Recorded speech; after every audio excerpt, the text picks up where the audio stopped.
Em nome do Pai, do Filho e do Espírito Santo. Amém. Ave Maria, cheia de graça, o Senhor é convosco. Bendita sois vós entre as mulheres, e bendito é o fruto do vosso ventre, Jesus. Santa Maria, Mãe de Deus, rogai por nós, pecadores, agora e na hora de nossa morte. Amém. Maria, auxílio dos cristãos. São Luís Maria Grignon de Montfort. Em nome do Pai, do Filho e do Espírito Santo. Amém. Boa noite a todos, salve Maria. São 19 horas e 30 minutos. Nós estamos, então, no horário de começar o nosso primeiro encontro nesta 16ª jornada do estudo do Tratado da Verdadeira Devoção à Nossa Senhora. Para que nós gastemos um pouco de tempo, sabem que até São Bento, que era um homem rigoroso, um romano rigoroso, as matinas são as orações que os monges rezam por volta da meia-noite, né? Por volta da meia-noite, não. Por volta, acho que das 3 da manhã, depende da época do ano. Mas, enfim, são as orações que eles rezam no meio da noite.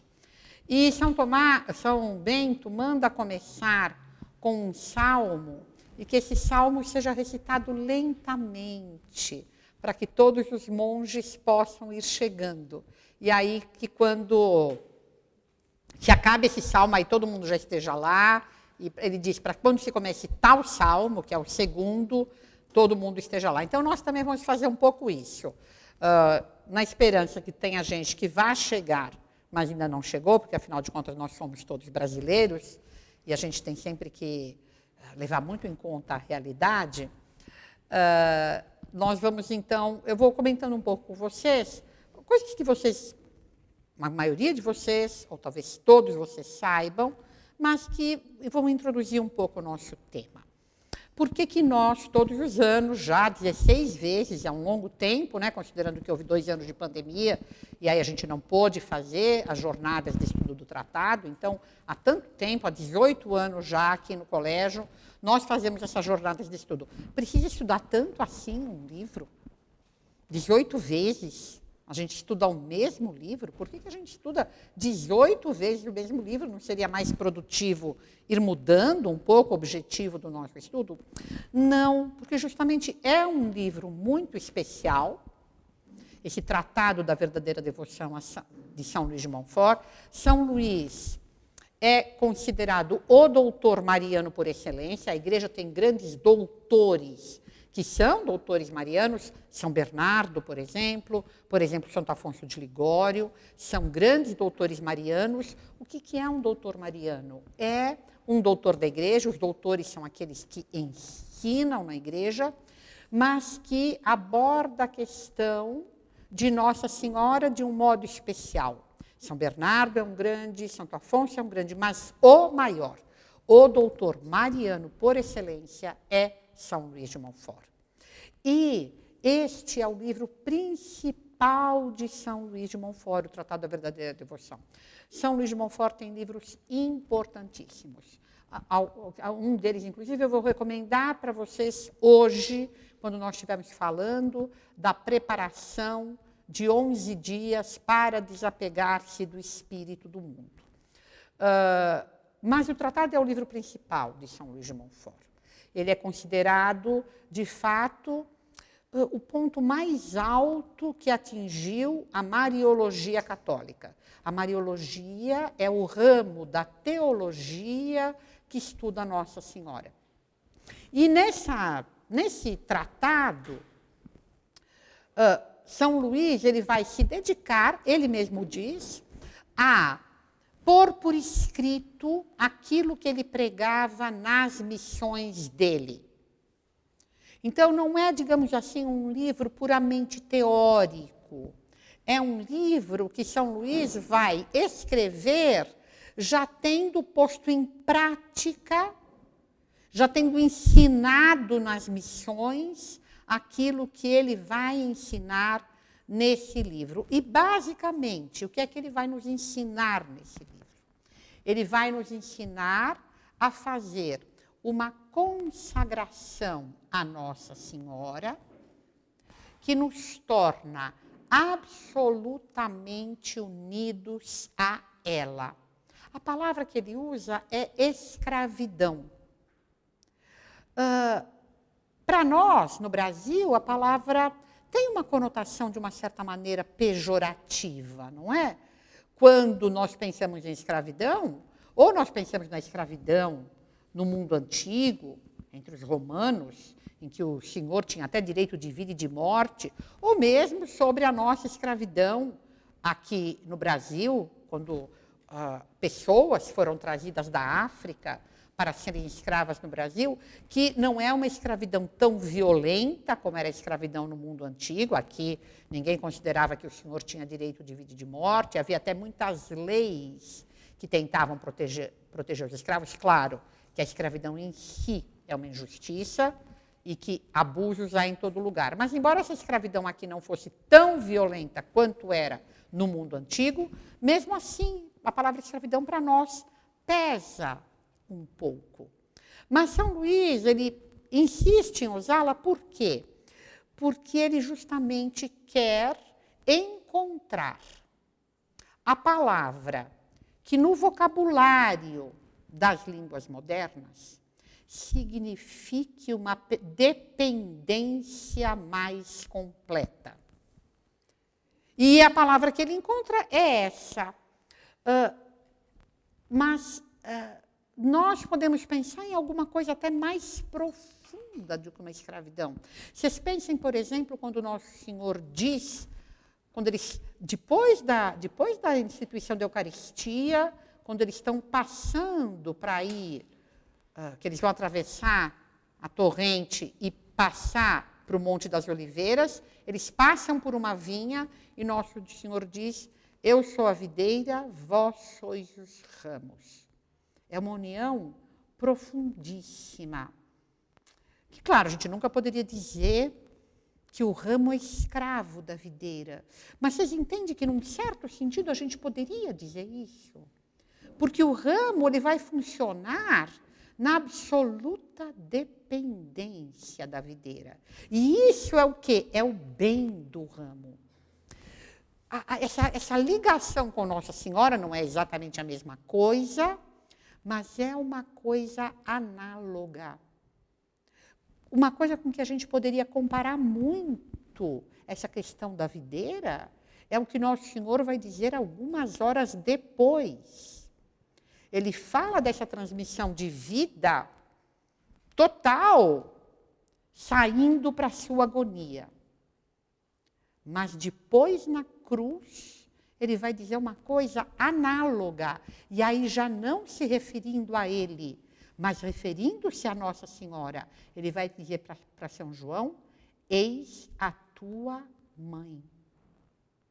A mãe e a criança que ela gera não são menos unidos do que a videira com os ramos. De uma certa maneira, são até mais unidos do que a videira com o ramo. De uma certa maneira. Justamente porque são duas vidas intelectuais, quando se trata de seres humanos.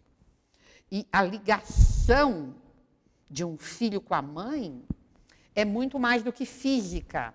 A ligação do ramo com a videira é puramente física. Mas a ligação da mãe com o filho é física enquanto a criança não nasce, é física ainda depois que a criança nasce, enquanto ela é amamentada, e é psicológica e moral para o resto da vida. Então, o que São Luís vai nos ensinar, especificamente nesse livro, é a transformar em voluntária, e por isso mesmo mais forte, uma relação que foi Deus mesmo que estabeleceu. É isso que é essa escravidão a Nossa Senhora. É transformar numa relação de dependência voluntária uma relação que está na natureza das coisas. São Luís escreveu esse livro quando ele estava morando embaixo de uma escada, em Paris. E ele considerava também a coisa mais importante que ele escreveu, a ponto dele dizer que, se ele pudesse, ele gostaria de ter escrito esse livro com sangue, para fazer a doutrina que ele estava ensinando entrar profundamente na alma das pessoas. Bem, então, nessa nossa 16ª jornada de estudo do tratado, qual é o esquema que nós vamos usar? Como é que nós vamos fazer? Então, é isso. E a cada reunião, nós vamos ter uma pequena explicação de como preparar aquele período, que às vezes é uma coisa, mesmo às vezes quem já fez a consagração, principalmente quem fez às vezes mais novo, ainda, digamos, se atrapalha um pouco com a série de meditações, às vezes não sabe bem como fazer a meditação. Então, nós vamos fazer assim, toda a nossa reunião, além, digamos, da explicação sobre aquele tema, que hoje, por exemplo, é a necessidade dessa verdadeira devoção à Nossa Senhora, vai haver, no final, um período de explicação sobre o modo de fazer as meditações. Tá bom? Então, acho que seria isso. Bom, por que a consagração à Nossa Senhora é importante? Por que São Luís de Montfort está preocupado com ela? Por que nós estamos preocupados com ela? Porque nós temos, todos nós, na vida, um negócio que não é que seja um negócio muito importante, nem que seja o negócio mais importante da nossa vida. É um negócio que, no fundo, é o único que importa na nossa vida. No sentido de que, se esse der errado, não adianta todo o resto dar certo. Eu costumo brincar com os nossos alunos que eu quero que eles vão para as melhores universidades, né, Julinha? Eu sempre falava isso. Que eu quero que eles tenham os melhores empregos, que até bonitos eu quero que eles sejam. Mas o que eu mais quero? Que eles se salvem.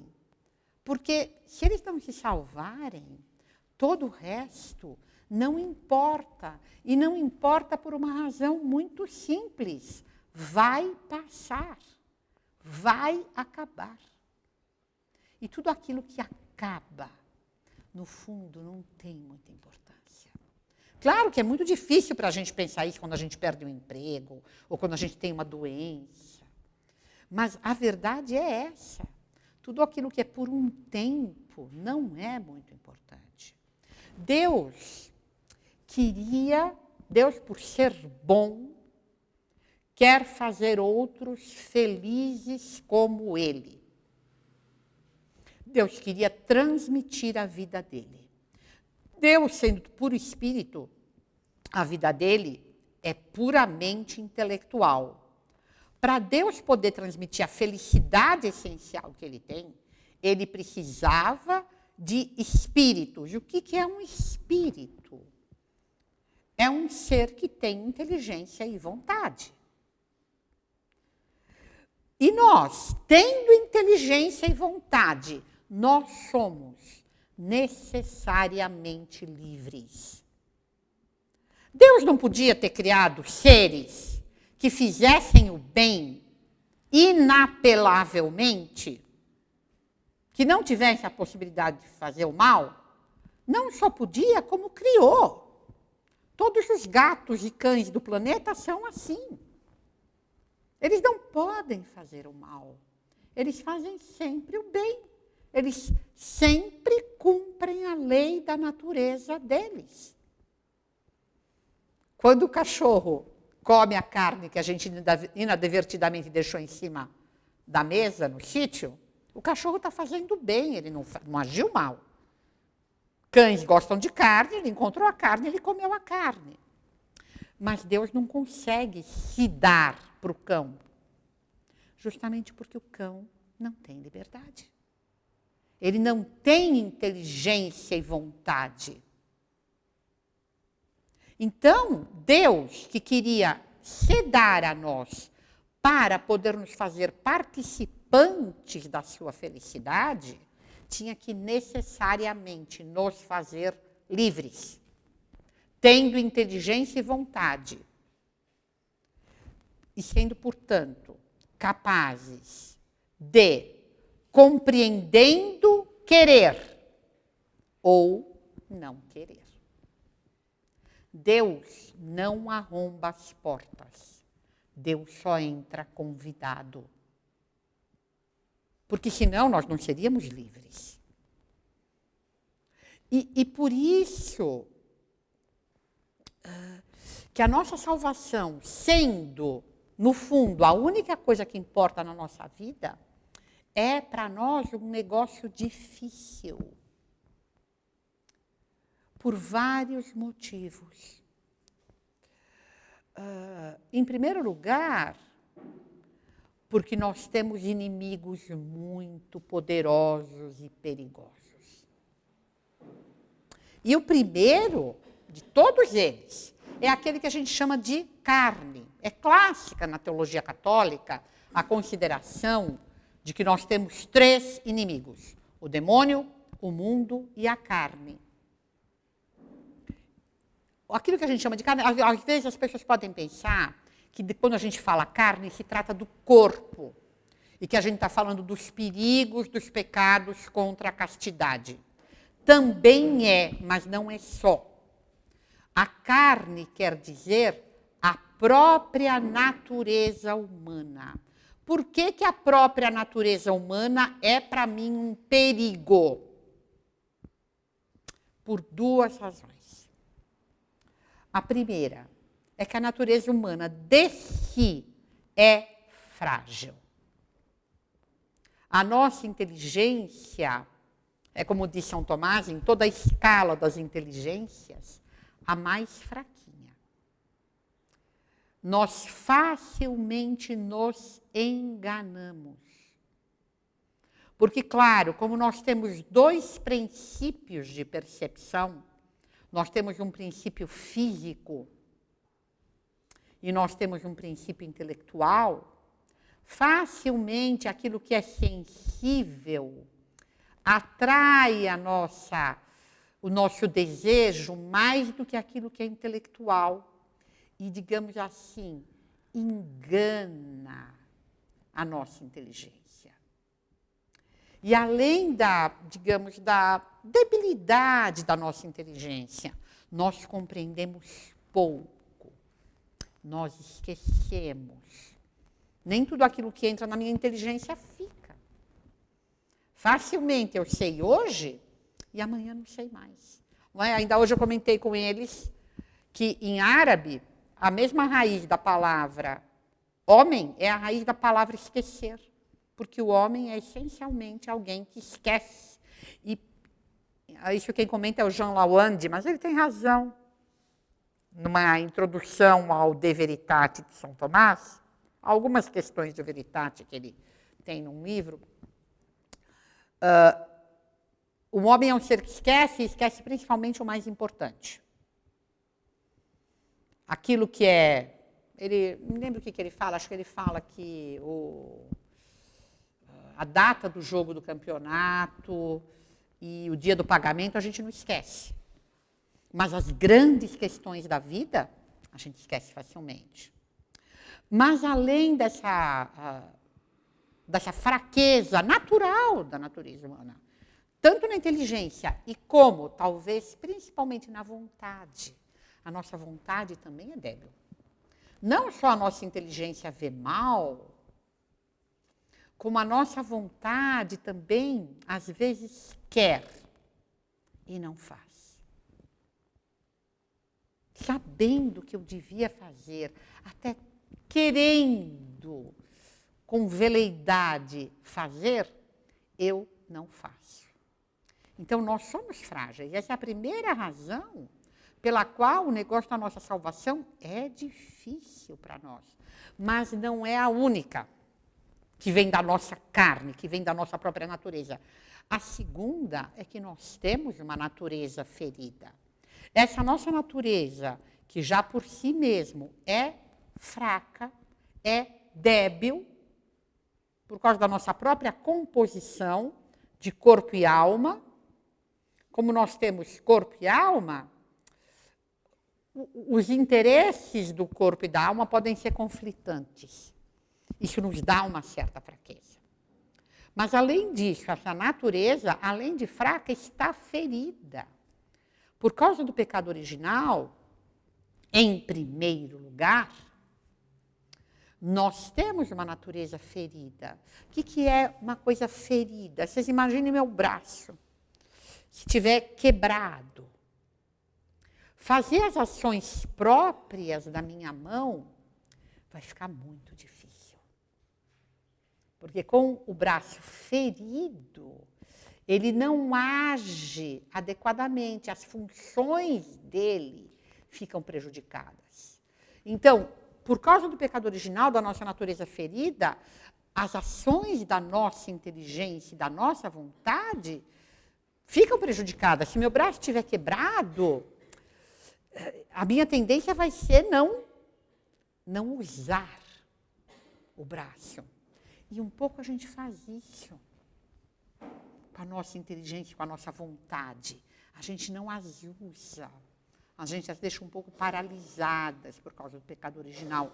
Mas não é só o pecado original que me perturba e que me prejudica e que torna o negócio da salvação muito difícil para mim. Tem os meus pecados pessoais. Os nossos pecados pessoais funcionam na nossa alma como vincadores. Pensem na alma da gente como uma folha de sulfite. Se eu dobro e passo a unha, fica super fácil dobrar naquele lugar. Os nossos pecados fazem um pouco isso com a gente. Quanto mais eu cometo um certo tipo de pecado, mais, digamos assim, a minha alma fica dobrando ali. Mas para não fazer aquilo, eu vou precisar de um esforço grande.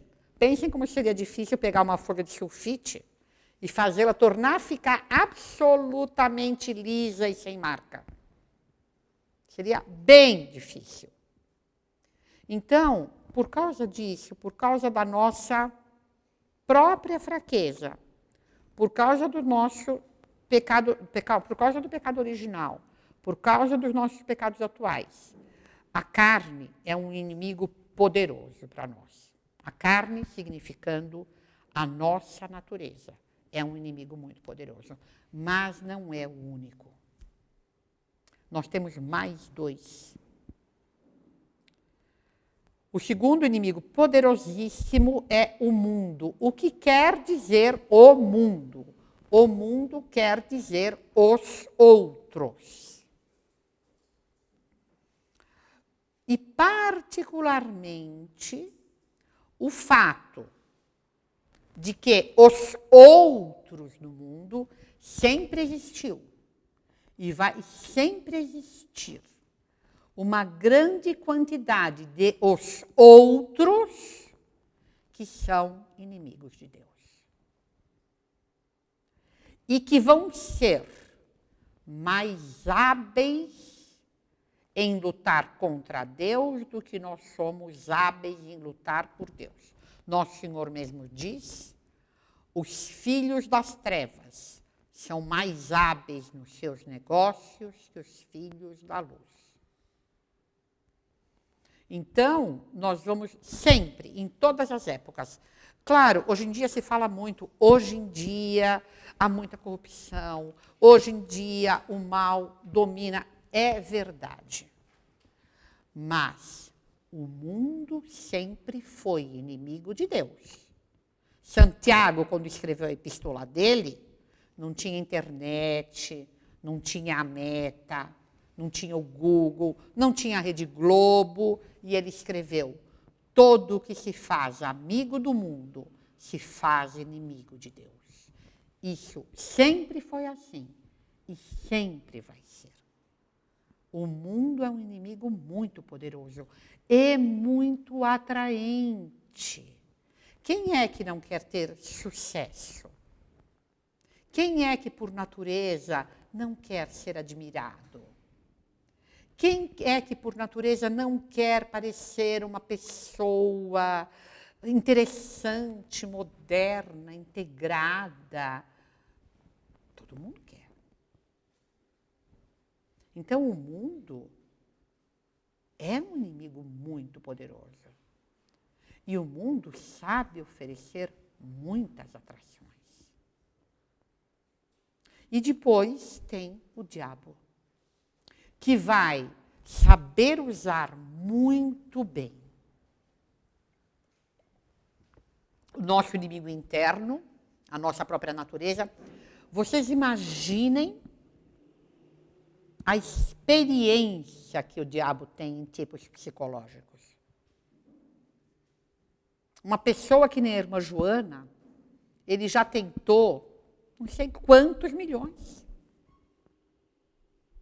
Ele conhece a psicologia. Primeiro que ele é muito inteligente e ele conhece aquela pessoa. E depois que ele conhece os tipos. Se um professor em sala de aula, depois de um tempo, ele tem muita experiência com os alunos, e ele sabe que tipo de aluno é aquele, e como lidar com aquele tipo de aluno, imagina o demônio, que é muito mais inteligente e que tem muitos milênios de experiência. Conhece a fraqueza humana por dentro e por fora. Então, por causa desses nossos 3 inimigos, esse negócio importantíssimo da nossa redenção, da nossa salvação, é um negócio muito, muito difícil. E, por causa disso, a redenção objetiva, o que é a redenção objetiva?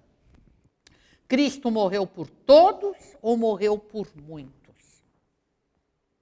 Objetivamente, se a gente considerar a redenção em si mesma, Cristo morreu por todos. Não há ninguém que ele tenha excluído da possibilidade de salvar-se. O desejo de Nosso Senhor seria que todo mundo aproveitasse o sangue dele e todo mundo se salvasse. A redenção objetiva é para todos. A redenção subjetiva, ou seja, se de fato aquela pessoa determinada, aquele sujeito, daí subjetiva, aquele sujeito se salva ou não, aí a redenção, a salvação é para alguns, para muitos, mas para alguns. Porque vai ser para quem? Para quem efetivamente quiser. É só disso que depende. Quem se salva? Quem quer. Quem se perde? Quem quer. O que é salvar e perder? Digamos que eu vou fazer um bolo na minha casa, bolo de laranja, para a irmã Joana, que ela gosta muito de bolo de laranja. Vou fazer o bolo. E aí, eu esqueço o bolo 3 horas no forno. Eu vou lá pegar e eu falo, irmã Joana, a gente perdeu o bolo. Perdemos o bolo. Por que nós vamos perder o bolo? Eu não sei onde o bolo está? Sei, né? Em que sentido eu perdi o bolo? Porque ele não vai atingir o seu objetivo. Não vai dar para a gente comer o bolo. O bolo é feito para ser comido. Esse é o objetivo de fazer um bolo. Até todo mundo me falou hoje que a Tereza Mello ia trazer um bolo para a gente aqui, para este evento. Deve estar lá fora, né? Eu acho que na hora que a gente acabar aqui, a gente vai lá tomar chá e vai ter o bolo que a Tereza trouxe, né? Me falaram. Foi a Clara que me disse que ia ter um bolo maravilhoso que a Tereza ia trazer neste evento. Mas se perde aquilo que não atinge o seu objetivo. Nós somos criados para possuir Deus. Nós vamos possuí-lo se quisermos. Não vamos possuí-lo se não quisermos. Deus não arromba as portas. A salvação é para quem quer. Mas ela é difícil, porque nós somos fracos e os nossos inimigos são extremamente poderosos. Essa é a primeira razão pela qual nós precisamos de muita ajuda. Lembrem do meu braço quebrado. O meu braço quebrado precisa de muita ajuda para ele poder funcionar. Claro que Deus, que é bondoso, Ele vai fazer absolutamente tudo. Bom, ficou claro essa primeira parte da questão de como a nossa salvação é para nós um negócio difícil? Isso ficou claro? Qualquer coisa que a gente vai fazer é sempre muito bom a gente ter noção da dificuldade que ela tem. Porque quando a pessoa não tem uma noção adequada, até no tratado, se vocês repararem, se alguém por acaso não leu o tratado, talvez os mais jovens tenham feito a consagração sem chegar a ler o livro, e é importante que vocês leiam, principalmente aqueles que já estão agora um pouco mais velhos, com mais capacidade de entender um texto abstrato. Mas uma coisa que São Luís se detém muito, e vai deixar uma semana de meditações para isso, mas no livro também ele vai se deter nisso, é em fazer-nos entender qual é o grau da nossa maldade. Isso é uma coisa que, digamos assim, na espiritualidade moderna, meio se considera pouco. As pessoas que frequentam igrejas, muitas vezes, não ouvem falar sobre isso. Se fala pouco sobre o pecado original, se fala pouco sobre o peso dos pecados atuais, se fala pouco de como para nós, como de fato a nossa natureza está ferida e muito ferida. E é muito importante que diante de qualquer tarefa, se a gente, por exemplo, tem alunos aqui que estão se preparando para fazer vestibular o ano que vem, é bom para eles se eles acharem que entrar na Politécnica ou na Faculdade de Medicina é fácil? Claro que não é bom. Se eles pensarem nisso, eles vão se preparar com negligência e eles não vão atingir o objetivo. Por isso que São Luís, no tratado, ele vai fazer muita questão de mostrar para a gente o tamanho das dificuldades, para nos mostrar quanto é necessário uma ajuda poderosa para a gente atingir o nosso objetivo. Deus nos dá ajudas? Muitas. Quais são? O que Deus faz para a nossa salvação? Em primeiro lugar, a doutrina. O que Nosso Senhor disse quando ele ia voltar para o céu e passar a agir, não mais através do corpo físico dele, mas através do corpo místico dele, através da igreja. Nosso Senhor tem 2 tipos de corpo, por assim dizer. O corpo físico dele ficou na terra, ele enquanto homem, ficou na terra por 33 anos. Morreu, ressuscitou e foi para o céu, mas ele vai deixar o corpo místico. O corpo físico dele também vai ficar, mas vai ficar de uma maneira escondida, vai ficar na Eucaristia. A ação exterior dele, claro, Nosso Senhor vai continuar agindo nas almas, através da graça, através dos sacramentos, principalmente através da Eucaristia.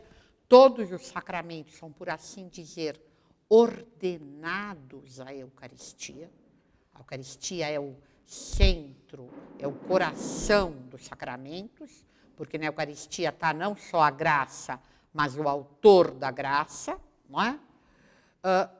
Mas exteriormente, a ação exterior de Nosso Senhor vai deixar de ser através do corpo físico dele e vai passar a ser através do corpo místico. E o que ele diz quando ele vai mudar o meio de ação dele. O que ele diz para os apóstolos? Ide e ensinai. Então, uma coisa que nós temos que ter muito clara na vida, que com essa grande dificuldade que é a nossa salvação, um primeiro ponto importantíssimo é conhecer aquilo que nosso Senhor ensinou. É a doutrina. A primeira coisa que Deus nos dá para a nossa salvação é o conhecimento da verdade. É saber quem é Deus, como Ele é, o que Ele fez para nos salvar, o que Ele espera de nós. Como é que nós... Notem, não é assim o que Ele espera de nós, como se fosse, sei lá, o que eu quero que o Jordano faça para mim. Não é isso. Os mandamentos não são isso. Os mandamentos são uma adaptação da bondade da natureza divina à nossa esfera de ação. Não é que se eu, por exemplo, for mentirosa, eu não posso me unir a Deus porque Deus não quer. É porque a natureza não permite. Nós não podemos nos unir a Deus pelo pecado, como nós não podemos misturar num copo água com fogo. Então é isso. Assim como eu não posso misturar água com fogo, eu não posso misturar o pecado com Deus. Não é porque é uma coisa que Deus não quer. Claro, Deus não quer o pecado. Não é que eu estou dizendo que Deus quer o pecado. Mas é um não querer que tem relação com a própria natureza divina. Então, a primeira coisa é conhecer quem Deus é, o que Ele espera de nós, o que Ele espera de nós nesse sentido. Como nós precisamos ser para poder nos unir a Ele. Daí também a importância do estudo. É preciso, de fato, aplicar-se a conhecer a doutrina. A segunda grande ajuda que Nosso Senhor nos dá, mas notem que a primeira coisa que Nosso Senhor diz para os apóstolos é: ide e ensinai. Onde não houver conhecimento, nem os sacramentos vão fazer nada. Porque nós somos inteligência e vontade.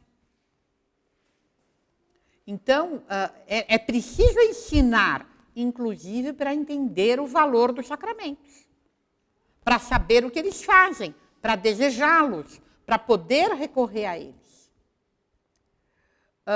E os sacramentos, então, e o terceiro grande meio que Nosso Senhor nos deu para essa coisa difícil que é a nossa salvação, é o testamento dele. Aquilo que ele vai esperar para fazer o momento mais solene, por assim dizer, não é? Claro que tudo aquilo que uma pessoa diz, tudo aquilo que ela pede quando ela está para morrer, é considerado por todos os que o estimam como uma coisa de uma grande importância e de um grande valor. O momento da morte é um momento de uma solenidade que faz com que o que é pedido naquele momento, até a gente normalmente fala o último desejo, aquela última coisa que a pessoa exprime antes de morrer, é sempre considerado uma coisa extremamente importante. E é para esse momento que Nosso Senhor vai reservar essa explicitação de uma coisa que ele já tinha ensinado, mas tinha ensinado implicitamente. Os doutores da igreja ensinam que sempre que Nosso Senhor faz algo que para ele não é necessária, ele faz para que nós sejamos instruídos a fazer aquilo. O exemplo clássico é o do batismo. Nosso Senhor foi batizado, quis ser batizado, não porque ele precisasse de purificação, mas para nos instruir a sermos batizados e, por assim dizer, para santificar o ato do batismo, para transformar o ato do batismo numa coisa santificante. A mesma coisa a gente pode aprender com a atitude de Nosso Senhor quanto a Nossa Senhora. Nosso Senhor precisava nascer de uma mulher. Nosso Senhor precisava ser educado por alguém. Nosso Senhor precisava, para santificar São João Batista, da voz de alguém. Nosso Senhor precisava, para fazer o milagre de Caná, que alguém pedisse e insistisse. De nada disso Nosso Senhor precisava. Mas ele quis fazer tudo assim. E vejam, a dependência que Nosso Senhor vai querer ter de Nossa Senhora é a maior dependência que existe na esfera do criado. Nenhuma dependência maior do que de uma criança que está sendo gerada da própria mãe. A criança que está sendo gerada depende da própria mãe para tudo, para absolutamente tudo. A vida dela só existe ligada à vida da mãe. Ela só vai onde a mãe a levar. Ela só respira e se alimenta através da mãe. Se a gente pensar naquilo que eu estava falando do começo da escravidão, não há, digamos, dependência maior do que essa. Nosso Senhor precisava dessa dependência? Não. Ele a quis. É comum entre nós dizer que Deus escreveu 3 livros. A natureza é o primeiro modo como Deus se dá a conhecer a nós, como diz São Paulo, as invisíveis perfeições de Deus, depois da criação, se tornaram visíveis, de modo que aqueles que não creem são inexcusáveis. O segundo livro que Deus escreveu é a Sagrada Escritura, porque depois do pecado original, com o ferimento da nossa inteligência, ficou para nós muito difícil ler o livro da natureza. Eu sempre lembro que São Bernardo disse que aprendeu mais nas folhas das árvores do que nas folhas dos livros, mas São Bernardo é São Bernardo, nós não somos assim.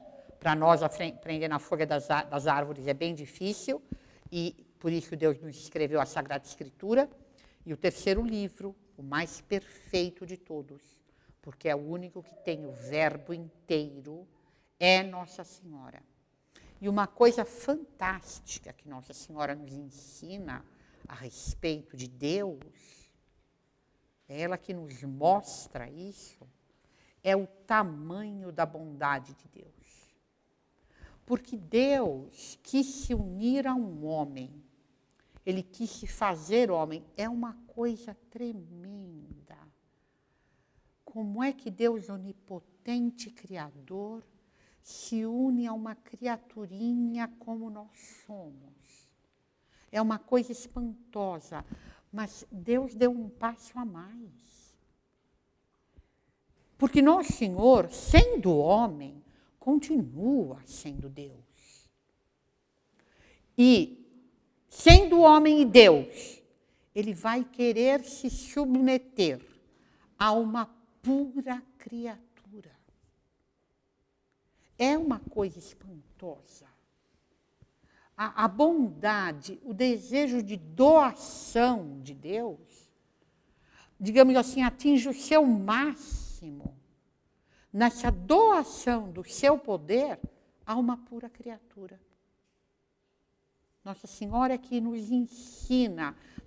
É uma coisa que é tão enorme que nós não conseguimos ver.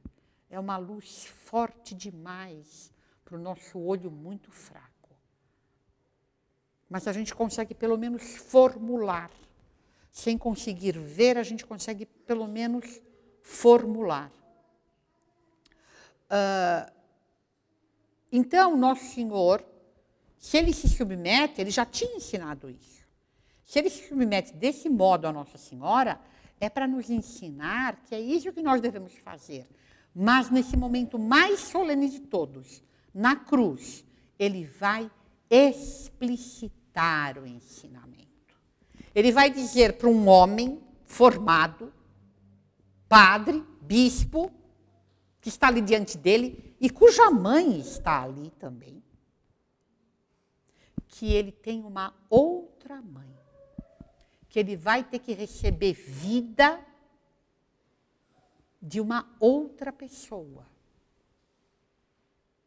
que ela vai ser para ele como uma mãe, que ele vai ser, como por assim dizer, novamente gerado, que ele vai ser novamente dado à luz. A gente não pode esquecer que a boca que diz isso é a boca do Verbo. É a mesma boca que disse, faça-se a luz, e a luz se fez. É a mesma boca que diz, isto é meu corpo, e o pedaço de pão se transforma em corpo, sangue, alma e divindade de Nosso Senhor. Essa mesma boca que diz, eis tua mãe, eis o teu filho. Então, esse digamos, é o terceiro e poderosíssimo auxílio que Deus nos dá para esse negócio difícil da nossa salvação. Qual é, então, o papel de Nossa Senhora? Basta que nós reflitamos na ação de Deus. Como é que Deus fez? Para que Deus usou Nossa Senhora? Em primeiro lugar, Deus quis servir-se de Maria, é um dos pontos do tratado, para a encarnação. Quer dizer, para essa coisa tremenda de fazer Deus ser homem, para esse ponto nevrálgico da nossa salvação, como vocês sabem, para poder pagar a dívida infinita do pecado original, o homem, ao ofender Deus, é uma coisa que nós já vimos várias vezes, eu lembro de passagem, a gravidade de uma ofensa está sempre proporcional à gravidade da pessoa ofendida. Se eu der um tapa no Jordano, eu fiz um grande mal. Como é que eu vou bater num rapaz dessa idade, só porque eu estou nervosa, eu faço um grande mal. Mas se eu, em vez de bater no Jordano, bater na mãe do Jordano, na Marina, que é mãe de 10 filhos, que está esperando um bebê, que é uma senhora, embora o tapa seja o mesmo, a ofensa é muito maior. E se por acaso estivesse aqui a mãe da Marina, que já é uma senhora de uma certa idade, além de mãe e avó, era uma ofensa maior ainda. Porque quanto maior é a dignidade, maior é a gravidade da ofensa. O homem, ao pecar, contraiu uma dívida infinita, ofendendo uma pessoa infinita, ofendendo Deus, né? Trindade, 3 pessoas. Mas contraiu uma dívida infinita. A dívida infinita só podia ser paga por uma pessoa infinita, portanto, por Deus. Mas Deus não era o devedor, era o credor. E, portanto, Deus, na sua justiça, exige o pagamento da dívida. Na sua bondade, se faz ele mesmo homem para entrar na categoria dos devedores. Então, para essa coisa tremenda de bondade e sabedoria, que é a redenção, que, por assim dizer, exige a encarnação, exige que Deus se faça homem, Deus vai usar quem? Vai usar Nossa Senhora. É ela que ele vai escolher para esse trabalho. Mas não é só isso, ele vai querer usá-la muito determinadamente na redenção. Em primeiro, digamos assim, nos prolegômenos da redenção, na preparação de Nosso Senhor. Cada ato de Nosso Senhor tinha valor infinito. Tudo que ele fizesse pode pagar todos os pecados do mundo. Como diz São Tomás, no Adoro-te Devote, uma só gota paga todos os pecados. Mas Nosso Senhor, Deus tinha determinado que seria através da morte que Nosso Senhor nos redimiria. Mas já antes disso, enquanto Nosso Senhor está na sua vida pública, ensinando, ele vai nos mostrar o papel de Nossa Senhora. Em primeiro lugar, com o primeiro milagre na ordem da graça que ele faz, com a santificação de São João Batista.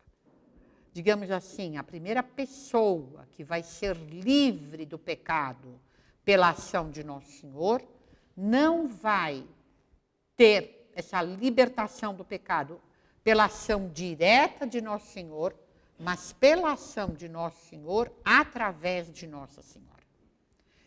O texto do Evangelho é bem claro. Assim que a tua voz chegou aos meus ouvidos, o menino exultou no meu seio. É bem claro que é a voz de Nossa Senhora que vai funcionar como veículo da graça. E depois, de uma maneira talvez ainda mais clara, em Caná. O primeiro milagre na ordem da natureza, mas notem que não é. A gente nota muito o milagre na ordem da natureza, claro. Porque Nosso Senhor vai transformar água em vinho. É uma prefiguração, inclusive, da transubstanciação da missa. Mas é água que se transforma em vinho. Mas qual é a conclusão? Os seus discípulos creram nele. Vai haver também o ato de fé dos discípulos, a compreensão deles de que aquele não é só um grande mestre, de que aquele é alguém que comanda a natureza, de que ele tem um poder divino, vai vir também desse fato.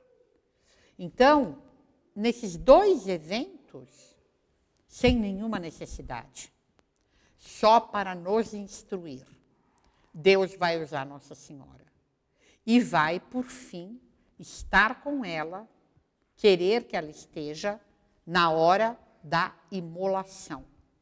Algumas de vocês aqui, né? Nós temos senhoras aqui, vocês são mães. Vocês sabem o que seria estar com um filho naquela circunstância.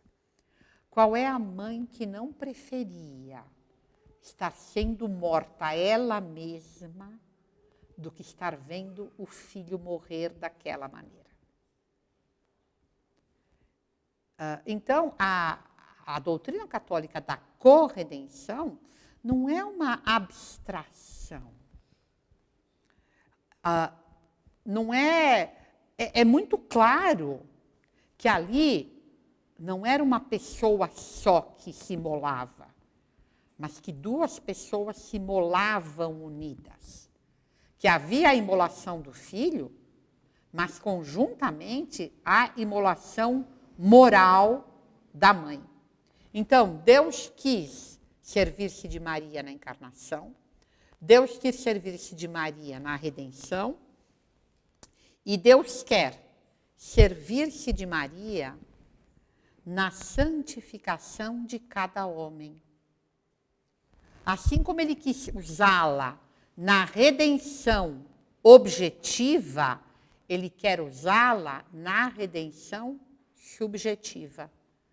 Então, ele nos redimiu a todos, objetivamente, com a colaboração de Nossa Senhora.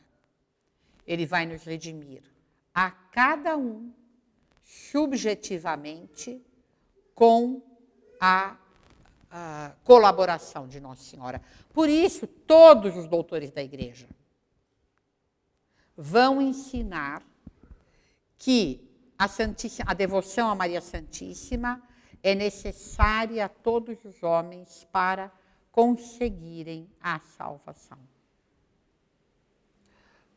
São Luís vai ensinar, inclusive, que ela é mais necessária a quem for chamado a um grau maior de santidade, e é uma coisa que a gente pode ver pela experiência. Procurem uma vida de um santo que não seja muito devoto de Nossa Senhora. Vocês não vão encontrar. Os santos são todos devotos de Nossa Senhora. Claro, vai haver alguns que a gente não sabe, que a gente não tem dados da vida deles. Mas quando a gente tem dados das vidas dos santos, a gente vai ver que eles foram devotos de Nossa Senhora. E São Luís vai dizer também que a devoção a Nossa Senhora vai ser mais necessária nos últimos tempos. Porque ele, que tinha também visões proféticas, ele vai muitas vezes profetizar pequenas coisas durante a vida, e vai também ter visões maiores. Ele dizia que iam chegar tempos difíceis como ainda não houve. E ele disse, então, nestes últimos tempos, nestes tempos especialmente difíceis, é que a devoção à Nossa Senhora seria mais necessária. Por quê? Por que que essa devoção é necessária? Em primeiro lugar, porque esse foi o caminho escolhido por Deus. Nenhum de nós pode pretender escolher um caminho melhor do que aquele que Deus escolheu. Todos nós sabemos que o melhor caminho daqui para lá é o melhor caminho de lá para cá. Não é? Essa linha reta, que é a menor distância entre dois pontos, funciona na mão e na contramão. Se Nossa Senhora foi o caminho bom que Deus escolheu para vir, necessariamente é o caminho bom que nós temos que escolher para ir. Então, a primeira razão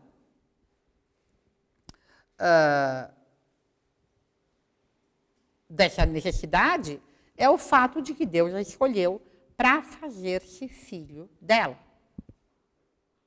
E, em segundo lugar, porque ele a escolheu para fazer-nos filhos dela. E vai deixar para dizer isso no momento mais solene e importante da vida dele, como um verdadeiro testamento.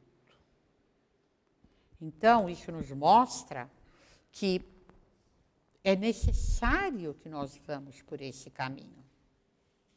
Seria arrogância da nossa parte querer escolher o caminho que Deus não escolheu, ou querer desprezar o caminho que Deus escolheu. E a partir do momento que ele nos faz filhos dela, fica fácil a gente ver qual é o papel de uma mãe. Em primeiro lugar, gerar para a vida. Assim, é através de Nossa Senhora que nós vamos receber a graça. É doutrina corrente entre os doutores católicos que todas as graças nos vêm através de Nossa Senhora, que ela é medianeira de todas as graças. Então, a graça que nós recebemos é através dela que nos vem. Em segundo lugar, o papel da mãe é alimentar a vida gerada e levá-la à perfeição. Quando nós já estamos em graça, é através de Nossa Senhora, por uma delegação de Deus para ela. São Bernardo diz que Cristo é a cabeça da igreja e Nossa Senhora é o pescoço. Não, isso é de Santo Agostinho, de Santo Antonino, Colum Dei. Porque é verdade, a minha cabeça comanda o meu corpo, mas tudo passa pelo pescoço. assim Nossa Senhora também. Vai ser através dela, e é isso que Nosso Senhor quis nos ensinar nesses eventos do Evangelho, vai ser através dela que ele vai agir. Depois que uma mãe alimenta e gera a vida, a alimenta e a leva à perfeição, ela a dá à luz. São Luís de Montfort cita um trecho que ele atribui a Santo Agostinho, não é de Santo Agostinho, é de um outro escritor que durante muito tempo se acreditou que fosse Santo Agostinho, mas não é. Mas ele diz uma coisa bonita. Ele diz que qual é o dia em que Nossa Senhora nos dá a luz? No dia da nossa morte. Ela nos dá a luz quando ela nos introduz no céu. Mas o papel da mãe também é educar e formar. E justamente é para que nós sejamos dóceis, para que nós queiramos ser educados e formados por Nossa Senhora, que São Luís vai nos ensinar a devoção da consagração, para que nós nos entreguemos nas mãos dela, para que isso que Deus fez seja ratificado pela nossa vontade. Do que eu disse até agora, alguém tem alguma dúvida? Alguma coisa não ficou clara? Vocês gostariam de perguntar algo? Ou fazer alguma observação? Não? Então, agora, eu vou passar a comentar com vocês qual é o processo para fazer a consagração. Embora a maioria de vocês saibam, eu lembro que São Luís dá para isso um tempo exato de 1 mês. Mas, em todo caso, São Luís pede esse mês de preparação. Como é que ele divide esse mês? Ele divide em 12 dias e depois 3 vezes 6 dias. Ele fala em semanas, mas são semanas de 6 dias. Então, esses 12 mais 3 vezes 6, 18, é que dá os 30. No 31º dia, você faz a consagração. Você já saiu desse período de 30, faz a consagração. Então, a primeira coisa, para se alguém que for começar agora, efetivamente, fazer agora a sua consagração, é esse período de 12 dias, e vocês vejam a importância que São Luís de Montfort dá a desapegar-se do espírito do mundo, porque ele reserva para isso 12 dias de meditação. Enquanto que para os outros temas, só 6 dias para cada tema.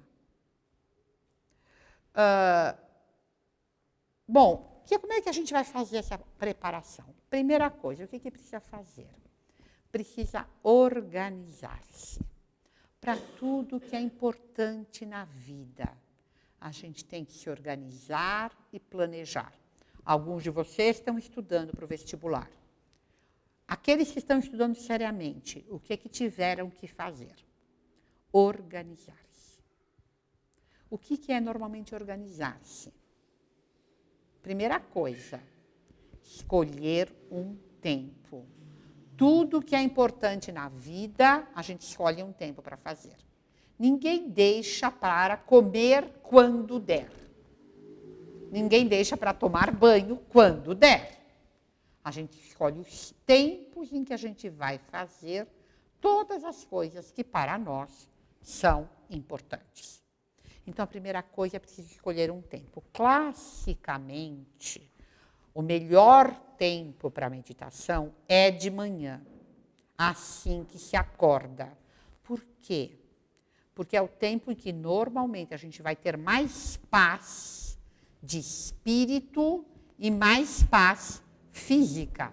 É muito difícil, depois que o mundo começou a girar, depois que a cabeça da gente começou a girar e pensar que tem que fazer isso, fazer aquilo, já fez isso, já fez aquilo, já tem que falar com tal pessoa, é muito difícil, complica muito o recolher-se depois que o mundo já começou a girar. Dom Chotard, naquele livro excelente chamado A Alma de Todo Apostolado, diz uma coisa muito interessante. Ele diz assim: a sua vida espiritual será o que for a sua meditação. E é verdade. Eu que já sou velha, já conheço gente por muito tempo, e eu vejo muito claramente que a vida das pessoas é o que é a meditação delas. Que onde falta meditação, vai faltar a vida espiritual. Então ele diz, a sua vida espiritual será o que for a sua meditação. E aí ele diz mais uma coisa. E a sua meditação será o que for a sua hora de acordar. E aí eu acrescento mais uma coisa. A sua hora de acordar será o que for a sua hora de ir dormir. Então, nessa organização para a meditação, onde começa essa organização? Na hora que você vai dormir. Se você vai dormir tarde demais, você não vai levantar meia hora mais cedo para fazer a meditação. E se você, num grande esforço, levantar meia hora mais cedo para fazer a meditação, tendo dormido muito tarde, você vai estar tão sonolento que você não vai fazer meditação, vai fazer dormitação. Vai ficar dormindo em vez de rezar. Então, primeira coisa, determinar um tempo e prestar atenção na hora de ir dormir. Segundo lugar, escolher um local. Tem que ser um local em que você esteja, primeiro ponto desse local, longe do seu celular. Porque se você vai fazer a meditação junto com o celular é uma grande tentação de distração. Mas, enfim, aí procurar ver ou um lugar da casa, o próprio quarto, mas se no próprio quarto você vai incomodar alguém. Então, veja o que é mais possível para favorecer a quietude. Depois de escolher um tempo, escolher um lugar, aí você vai fazer a meditação propriamente dita. O que é a meditação? É um tipo de oração, é uma oração mental, é uma oração sem palavras. O que é a oração? A oração é a elevação da mente a Deus. São Luís de Montfort propõe que para cada um desses períodos a gente reze algumas orações vocais. Pode ser uma boa maneira, principalmente para quem não está muito acostumado com meditação, de começar recitando essas orações vocais. Recitando bem tranquilamente, bem devagar, procurando prestar atenção no que dizem as palavras. Para este período, é o Veni Creator e o Ave Maria Stella. Primeiro, então, se invoca o Espírito Santo e depois se invoca Nossa Senhora. Todas essas orações estão no fim do tratado. Bom, e aí vocês vão passar propriamente para a oração mental, ou seja, para essa oração que é só pensando. Como fazer isso? Existem dois modos mais clássicos de fazer. Um é um modo mais antigo, é o modo que aparece, por exemplo, na regra de São Bento, que normalmente se chama de Lectio Divina. Como é que é esse método de fazer meditação? Esse método, o que você precisa? Você precisa primeiro escolher um livro adequado. Eu recomendo particularmente para essa fase aqui, ou a Prática do Amor a Jesus Cristo, ou que é de Santo Afonso Maria de Ligório, ou o Amor da Sabedoria Eterna, que é de São Luís de Montfort. Também pode servir a Carta Circular aos Amigos da Cruz. Mas eu acredito que a Prática do Amor a Jesus Cristo ou o Amor da Sabedoria Eterna, dos que eu conheço, são os dois melhores livros para fazer Lectio nessa fase, para desapegar-se do espírito do mundo. Claro, pessoas com mais prática podem fazer outras coisas. Podem, por exemplo, pegar as 8 bem-aventuranças, dividir algumas para 2 dias e, para se desapegar do espírito do mundo, meditar sobre as bem-aventuranças. Mas aí, ou você tem um livro sobre as bem-aventuranças, eu não saberia recomendar não conheço um livro de um santo sobre as bem-aventuranças, ou precisa ser uma pessoa já com muita prática na vida espiritual, que vai ter o que pensar sozinha, pegando simplesmente a frase de Nosso Senhor, bem-aventurados os pobres de espírito, porque possuirão a terra. Isso já é uma coisa um pouco mais difícil. Né? Então, para quem que usar esse método do Alex, o que você vai fazer? Escolher esse livro adequado e ler muito lentamente, parando a cada parágrafo, refletindo sobre o que está escrito ali e vendo como aquilo deve influenciar a sua vida. Você precisa mudar alguma coisa por causa do que está escrito ali, você precisa melhorar alguma coisa por causa do que está escrito ali, você precisa abandonar alguma coisa por causa do que está escrito ali. É sempre bom trazer toda a leitura bem para a prática. E aí você vai tomar as resoluções adequadas, e aí a finalização eu vou dar depois de falar do outro método.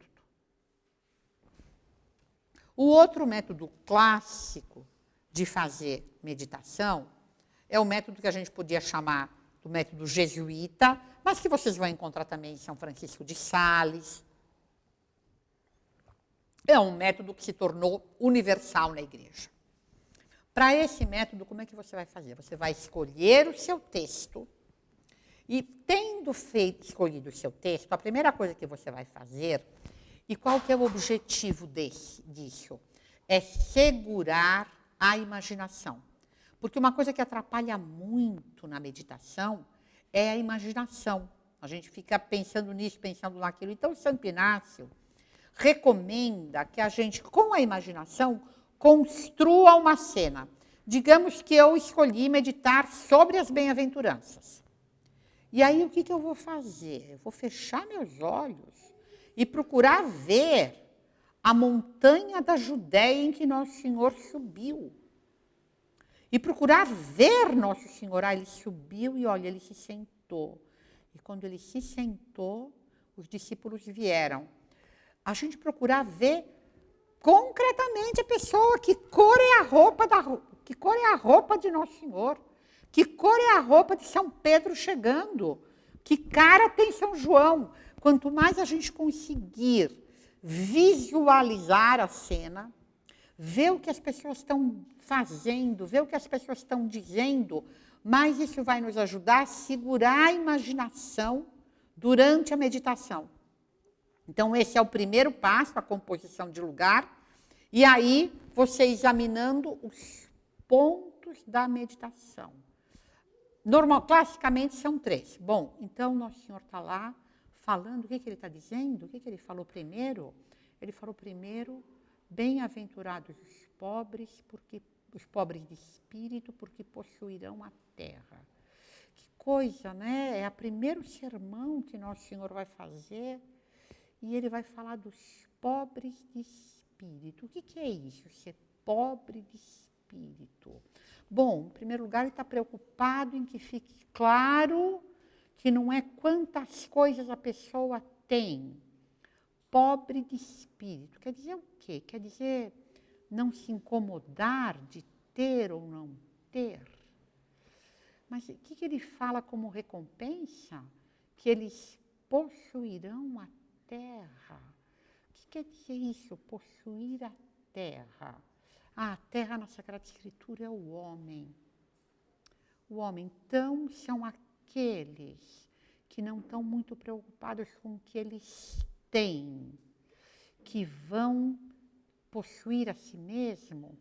Será que eles também vão ser os melhores líderes? Eles vão dominar os outros? Será que é isso? Os verdadeiros líderes, aquelas pessoas que comandam bem, Que nem Nosso Senhor. Nosso Senhor, de fato, podendo ter tudo, ele escolheu não ter quase nada. Porque então assim é que a gente se domina. Então eu, para aprender a me dominar, eu tenho que me preocupar menos com as coisas exteriores. Porque senão eu não vou dominar, eu vou ser dominado. Com o que eu me preocupo de exterior? Puxa, eu fico muito incomodado com a minha mochila, fico brigando com a minha mãe, que a minha mochila não está na moda, que não é do jeito que eu queria. Vocês entendem? Tem que pegar 3 pontos e trazer para o concreto, aquilo que vai mudar a tua vida. Eu inventei uma bobeira de uma mochila, mas pode ser qualquer coisa. E aí, a mesma coisa, vocês têm que tomar uma resolução. E nisso as duas têm em comum. Você vai oferecer isso que você pensou para Deus. Você vai agradecer pela graça de uma boa resolução e você vai pedir força para conseguir executar. Normalmente não é bom tomar muitas resoluções. 1, 2, no máximo 3. E uma coisa bem concreta, que você possa fazer ainda hoje. Eu vou parar de reclamar com a minha mãe por causa de tal coisa. Pode ser uma coisa bem simples e bem pequena, mas é assim que a gente vai melhorando. Aí, no caso dessas desapego do espírito do mundo, principalmente para os mais jovens, vocês têm que examinar muito concretamente onde é que o mundo te pega. Para uma moça, pode ser vaidade de roupa. Para um rapaz, pode ser futebol, pode ser game. Tem que ser tudo muito, muito concreto. O que os 2 métodos têm em comum? A questão da presença de Deus, chegar numa resolução concreta e fazer essa oração final para obter uma força que só Deus pode nos dar pela intercessão de Nossa Senhora. Então, seria isso. Esses 11, 12 dias seriam com esse esquema. Desta segunda parte, alguma dúvida? Alguém gostaria de fazer alguma pergunta sobre a meditação? Que é uma pobreza de espírito, porque Nosso Senhor fala bem-aventurados os pobres de espírito. Não importa tanto quanto a pessoa tenha materialmente, Letícia. Uma pessoa pode ser pobre de espírito e rica materialmente. São Luís Rei, por exemplo, ele era rico, ele era rei da França. Mas ele, por exemplo, se vestia de uma maneira muito humilde. A não ser nas ocasiões solenes, em que ele era obrigado a pôr a roupa da realeza, ele, de fato, não dava importância à riqueza que ele tinha. E mesmo outras pessoas não santas. Você veja, por exemplo, Carlos V, que foi imperador do Sacro Império. Você talvez tenha aprendido alguma coisa sobre ele. Ele tinha um império onde o sol nunca se ponha. Ele foi imperador do Sacro Império no século XVI. A Espanha tinha terras todo ao redor do mundo. Foi pai de Filipe II, de quem talvez você tenha ouvido falar. Carlos V, quando ficou velho, o que ele fez? Ele renunciou ao império e foi para um mosteiro. Fazer voto de pobreza, obediência e castidade. Ele que tinha mandado no mundo inteiro. Ele que tinha toda a riqueza do mundo. Ele fez um ato de pobreza de espírito. Ele mostrou, mas para ele fazer isso, Leti, você entende que no dia anterior de ele ir para o mosteiro, ele já tinha pobreza de espírito. Ele, no fundo, não ligava para tudo aquilo. Ele não fazia questão de ser rico.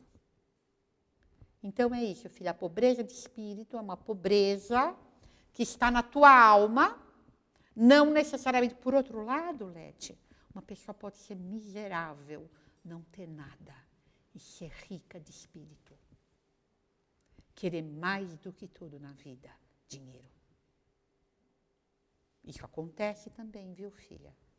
Então, a pobreza de espírito não depende de quanto a pessoa tem, mas de quanto ela considera aquilo que ela tem ou não tem.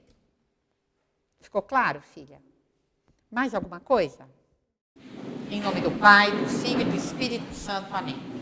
Ave Maria, cheia de graça, o Senhor é convosco. Bendita sois vós entre as mulheres, e bendito é o fruto do vosso ventre, Jesus. Santa Maria, Mãe de Deus, rogai por nós, pecadores, agora e na hora de nossa morte. Maria, auxílio dos cristãos. Rogai por nós. Em nome do Pai, do Filho e do Espírito Santo. Amém.